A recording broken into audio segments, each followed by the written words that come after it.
Hey guys, hope you're doing well. Just to pick up a little bit, I was doing some reflections after reading Tower Physics, and I came across the references to the I Ching, and that really um, inspired me to pick up the I Ching and to do a little reading there. I'm gonna do this sound check as always. Guys, I'm yawning. I'm supposed to go to a concert tonight in a few minutes. I'm just yawning. So tired. Let's see. You can hear me. It's cool. So I've read the I Ching quite a few times. I've read, actually, I marked all of the hexagrams that I've read by folding the pages here in the corner. So you can see we've read quite a bit for the podcast.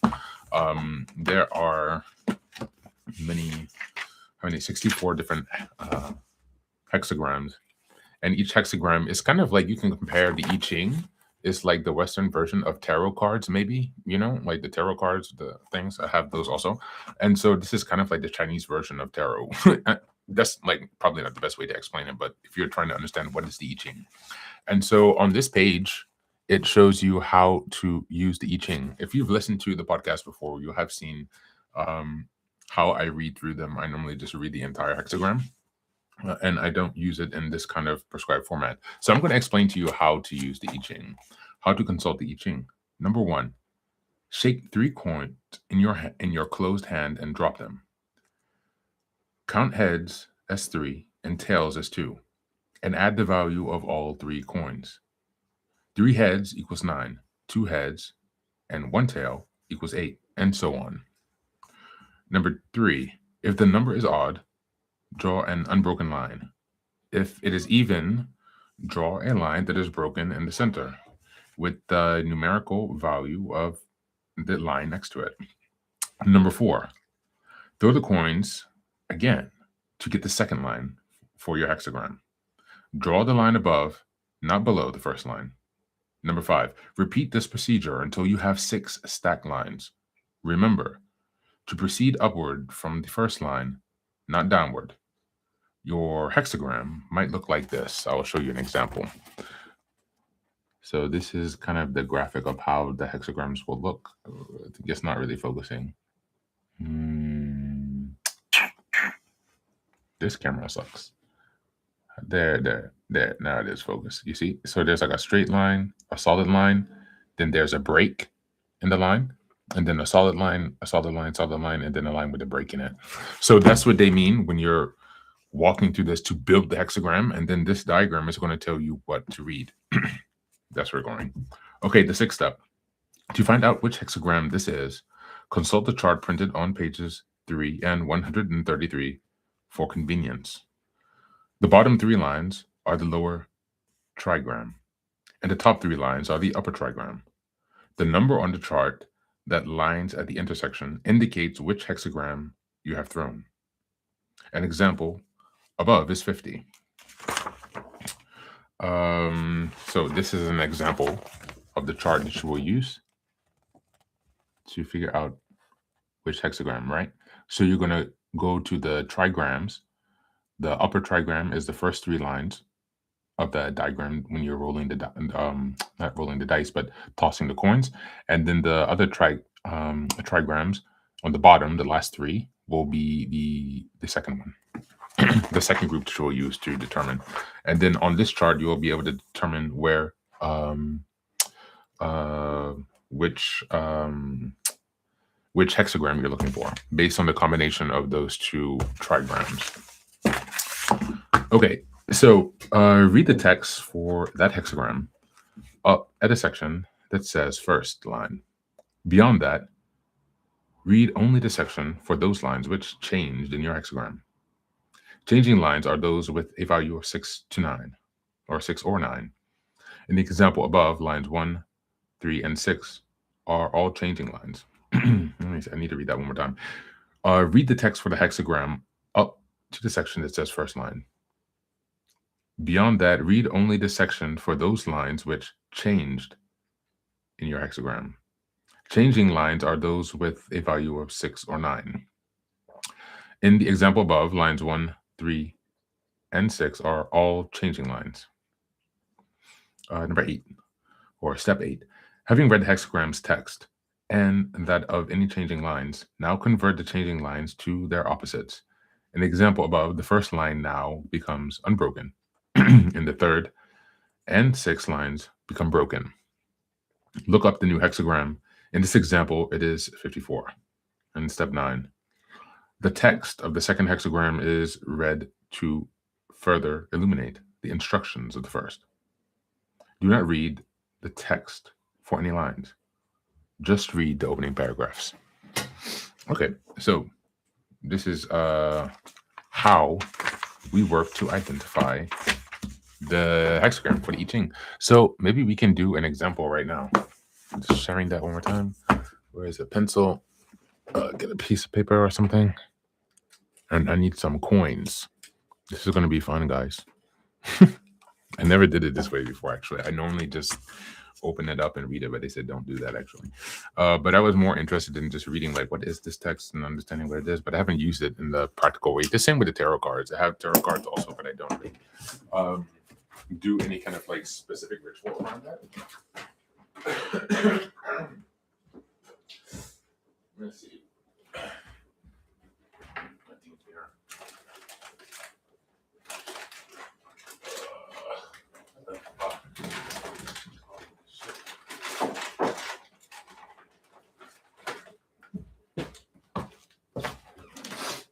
Okay, so I got some coins so we can do exercise. I need 3 different coins, right? Shake 3 coins with your hands closed and drop them. Okay, 3 coins. I'm going to. Sorry, guys. Yawning. Okay, so count heads as 3 and tails as 2. Okay, I'm using the 20-cent Europe coin. They're all different, but let's see, do they all? Okay. Well, the side with the number on it is going to be the tails for me. So that has a 20, you'll see. Ooh, upside down, whatever. The 20 is going to be the heads and tails, and then this back side is going to be the heads, because some of them have a head on that, so it'll be easier for me to remember. Okay, so close hand. Close hand. Shake the 3 coins. Magic. Drop these bitches and see what happens. Okay, so we have 2 heads and 1 tails. So heads is 2 and tails is 1. Okay, so the step 2, count heads as 3 and tails is 2, and add the value of all 3 coins. 3 heads equals 9. Okay, so I have the heads is 3. So 2 times 3 is 6. And then tails is 2, right? So 1 times 2 is then 2. So we have 6 and 2. Okay. Bingo, we're making our way, guys. Okay. If the number is odd, yeah, 1 tail equals 8 and so on. Okay, step number 3. If the number is odd, draw an unbroken line. If the number is even, draw a line that is broken at the center. Write the numerical value of each line next to it. Okay, so something is like, I feel like we messed this up. Okay, count heads is 3, tails is 2, and add the values of all 3 coins. Yeah, I did that. Oh, of all 3. Okay, true. So 6 heads, tails. So that's 8. Okay, so I messed this up. Had to add them bitches together. Okay. Okay, if the number is odd, draw an umbrella. If the number is even, yeah, this is the even number. So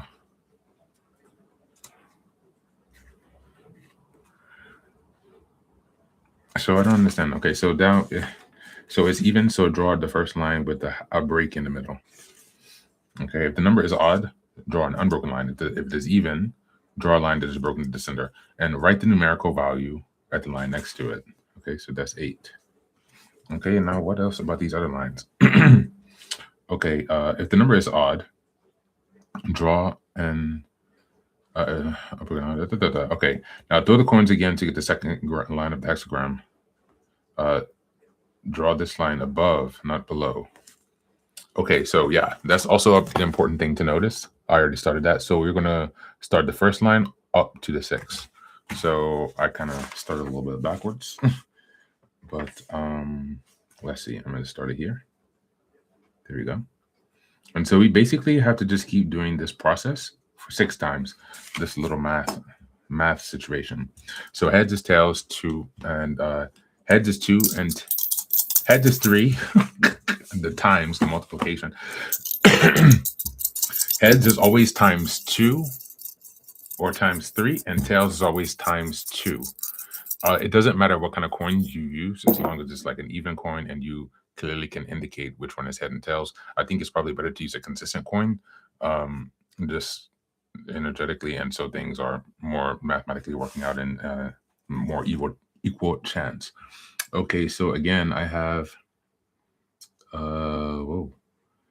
tails, tails, heads, heads, heads. Okay, so this time I have 3 heads.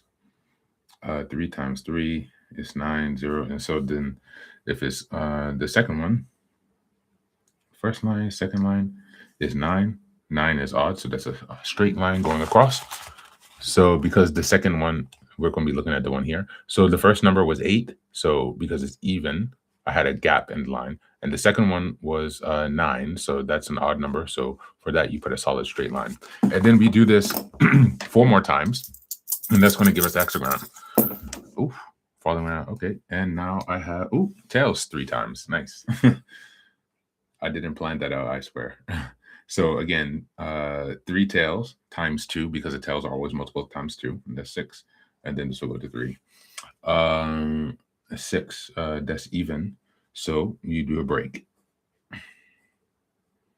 And that's 6. And the other one was 9. Okay, guys, this is like really fun. I like doing this kind of stuff like this. I should have did this a long time ago. Okay, let's keep going. Okay, we're shaking some more coins here. We had 3 more times, guys. I'm trying to put some good luck in here, some good energy. Let's see, we have 2 heads, the same thing, because we have 8 again. 8. That's number 4. So they're solid.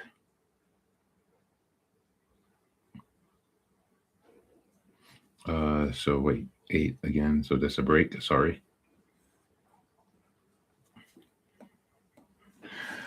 4, and they have 2 more to go.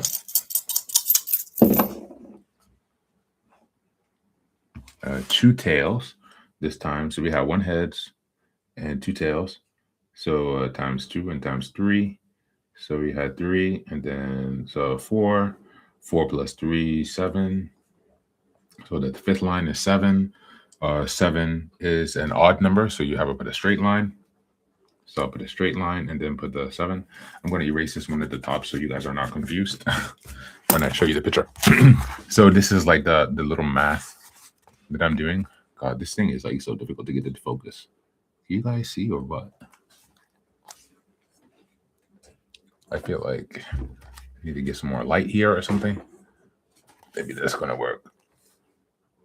There, I think you can see it now. There's the math. It's like very basic stuff, but the most important is the lines to be get under. So you start from the bottom. There was an 8. So 8 is even. So you have a line with a middle space. The next one was, is that 9 or 7? 9. So because 9 is odd number, you get a solid straight line. The next one was 6 and 8. The next 2 are 6 and 8. So since those are both even numbers, you put a line with a dash in the middle. And then 7, the last one was 7. The fifth line was 7. So you put a line across there. And now the last one, right? I think I need 1, 2, 3, 4, 5. Yeah, one more.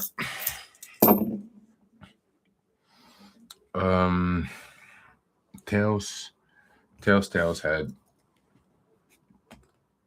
Right? Or what is this? Or heads again, 3 heads. Okay, so that's 9. So again, another solid line. So this is my hexagram here. This is my first official hexagram. Okay, so now we're going to do, the top three. Let's go to the next step again. Okay, so we've done that. Repeat the procedure until you have six sticks, until you have 6 stacked lines. Remember to proceed upward from the first line, not downward. So always going to go up, stacked on up, like this, as we just discussed. The lines have to be stacked up. I don't know. There you go. You can see. I start from the bottom and then go up. Okay, step 6. To find out which hexagram this is, consult the chart printed on pages 3 and 133 for convenience. The bottom 3 lines are the lower trigram, and the top 3 are the upper trigram.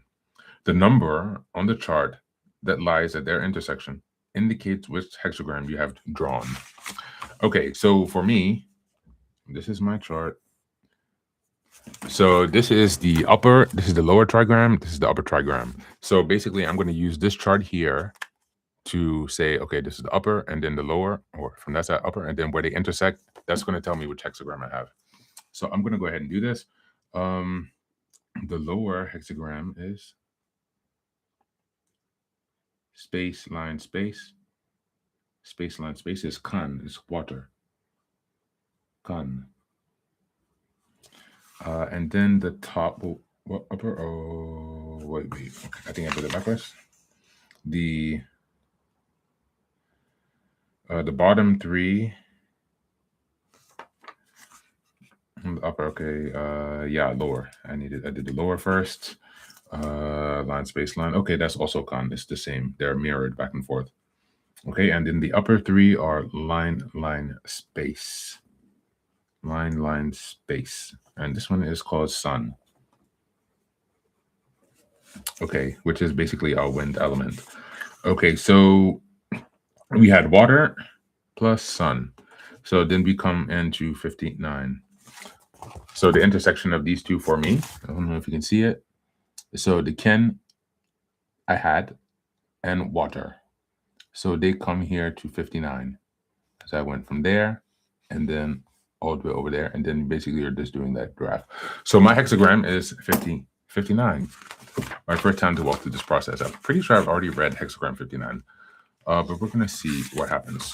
And I also need to read the reading instructions because they did not. Oh, excuse me. No, actually, this is one that I haven't read for the podcast. No folded page. So lucky day today. Let's see the next step. Examples above is 50. Okay, bingo.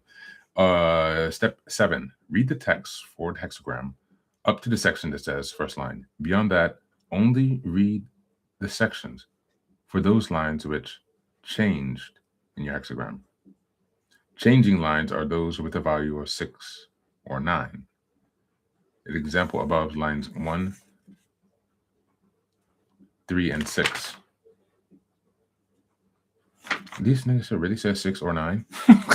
Oh my god. It's so like cheesy, immature joke. But it's easy to remember though. Just remember 6 or 9 are the only ones, 69 are the only ones that we read. That's so funny. Okay, so now we're going to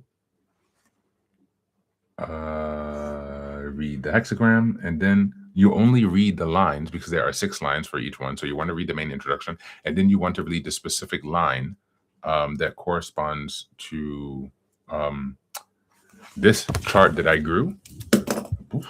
This is where the 6 and 9 comes in. So once you draw the lines based on the calculations, you're also supposed to write the numbers next to the lines.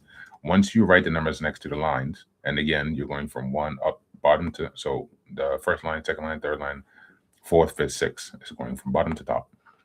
And that means that number 9, for all the 9s and 6, those are the lines that I should read in the hexagram.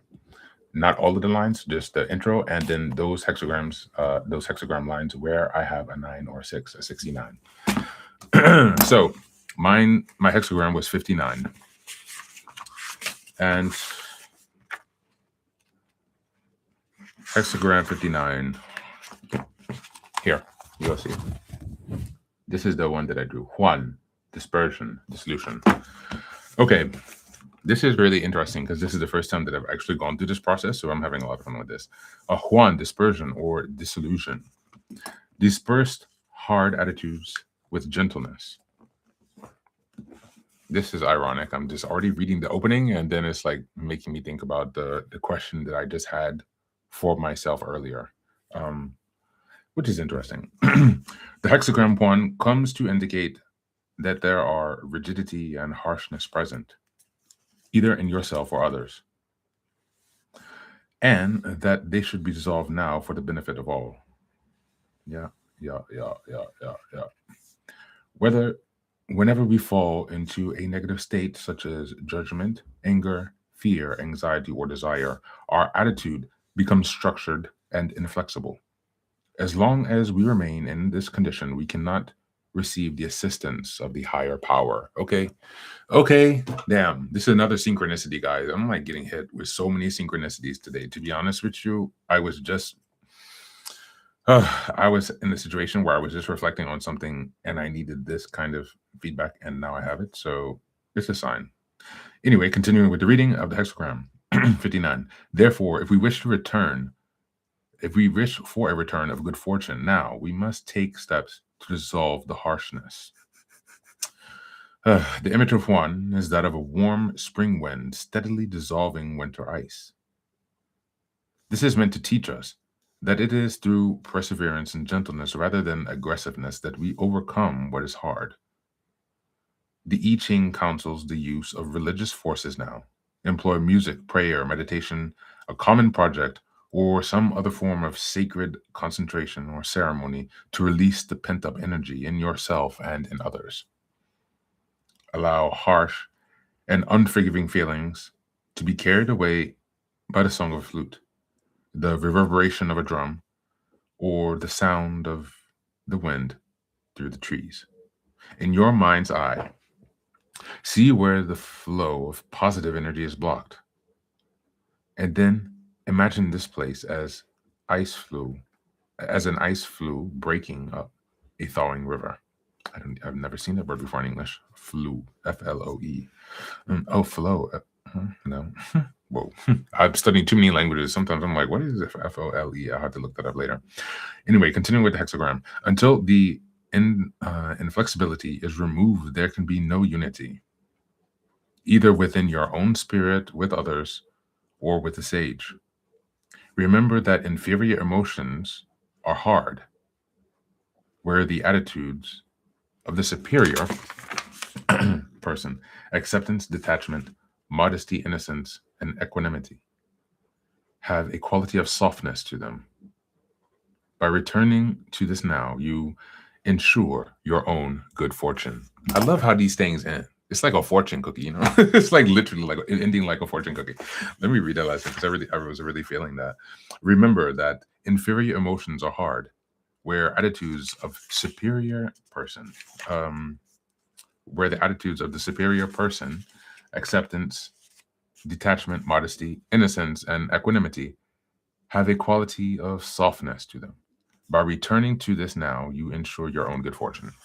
Now, to read the lines. Okay, remember before I said that this kind of diagram that we've drawn based on tossing the coins, I should only read the lines that either correspond with 6 or 9, 69. That's what we got the good one to remember. And remember, the lines are corresponding in ascending order going from bottom to top. So this is line 1, 2, 3. So I have 3 different lines that I should read. I should read line 2, line 3, and line 6 of hexagram 59. So now we're going to do that. This is like a really fun project. I like this. Like it's like involved because you have to do some mathematics and but it's kind of fun actually. I like it. Okay, so which hexagram? I need to read 2, 3, and 6. Okay, so here you will see they list all of the lines out. It's on this page. I should share them. There, these are all the lines that you will see how they're written out. The first line, you see first line, second line. But it's funny when they put them in the book, they go like in descending order, but they should probably go in ascending order so that it's more logical. I don't know why they do that. Maybe it's something with the English, the way that they translated this book. That's neither here nor there. Okay, so hexagram 59, again, just as a reminder, we were reading this hexagram, one, dispersion, dissolution. Okay, so number 2, a martyr view of others' transgressions. Oh my God. This is like hitting me hard. There's so much synchronicity right now. A moderate view of others' transgressions is always best. In patience and gentleness, we discover the source of their obstructions and also our own. Okay, very, very wise. Third line, you will have to dissolve your grievances and desire and unstructure your attitude if you are to succeed now.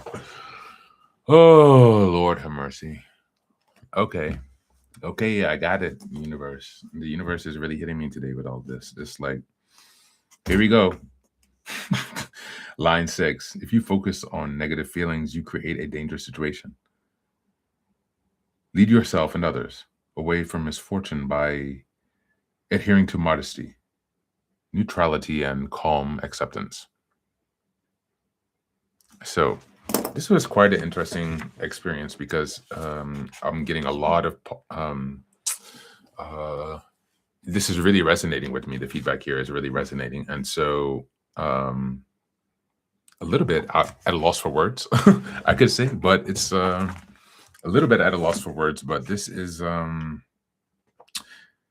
I guess it's the same kind of feeling that you would have if you went to like a mystic or the clairvoyant person, or if you use the tarot cards. I also have like, it's that same kind of, you feel like you're getting some kind of information from the universe. And as I said before, this applies directly to what was on my mind. And so I feel like this is a big synchronicity. And it relates to many other things that have been on my mind. And so yeah, it's been interesting. You know, this is really interesting. Oh, Jesus Christ. Okay. This is really nice. I really like this. And again, this was the hexagram number 59, Juan dispersion. So this is the first time to walk through these. I've also excuse me. Excuse me. I've read this before in the podcast, and I've shared quite a few things, but yeah, I want to also read 58. You are strong.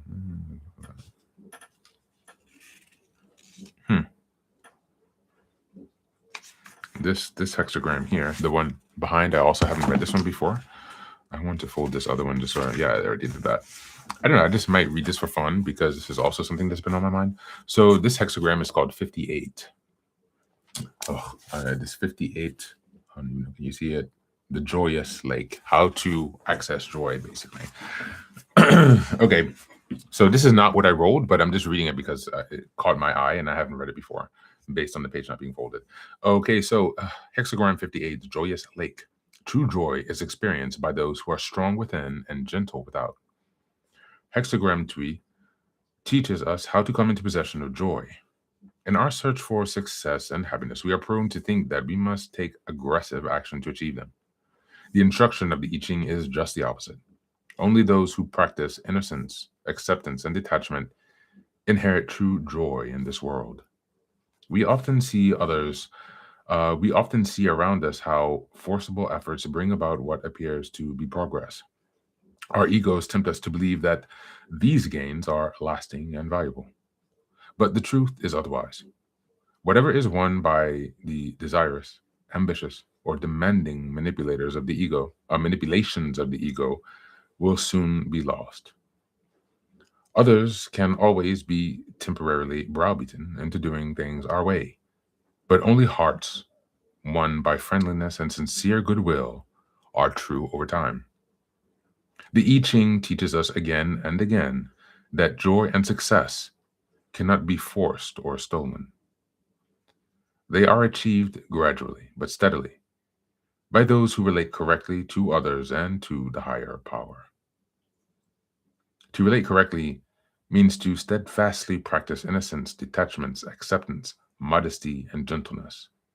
Life is full of shortcuts, but this is the only route that leads to true joy.